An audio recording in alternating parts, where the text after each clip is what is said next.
Osmania university social department ఆధ్వర్యంలో తెలంగాణ పునర్నిర్మాణంలో సమస్యలు పరిష్కారాలు అనే అంశంపై 3 రోజుల జాతీయ సదస్సు నిర్వహించారు. ఈ సదస్సుకు హాజరైన రాష్ట్ర మంత్రి పొంగులేటి శ్రీనివాసరెడ్డి మాట్లాడుతూ తెలంగాణ వస్తే బతుకులు మారతాయని, రాష్ట్రంలోని పలు విశ్వవిద్యాలయాల్లో విద్యార్థులు సామాన్య ప్రజలు కొట్లాడిన ఫలితంగా తెలంగాణ రాష్ట్రం ఏర్పడిందన్నారు. కానీ తెలంగాణ రాష్ట్రం ఏర్పడిన తర్వాత వారు కన్న కలలు గాని గులాబీ పెద్దలు మిగిల్చారని చెప్పారు. తెలంగాణ రాష్ట్రంలో మార్పు రావాలని, ప్రజలు కన్న కలలు నిజం కావాలని 75 రోజుల కిందట ఇందిరమ్మ రాజ్యాన్ని ప్రజలు ఏర్పరచుకున్నారని ఆయన పేర్కొన్నారు.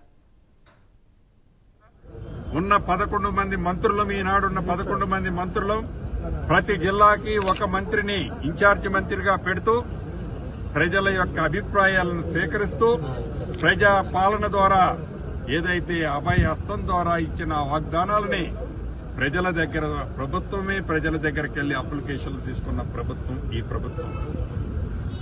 ఇందిరమ్మ ప్రభుత్వం అంటే, కాంగ్రెస్ ప్రభుత్వం అంటే అది ప్రజల ప్రభుత్వం, ప్రజా పాలన ప్రభుత్వం.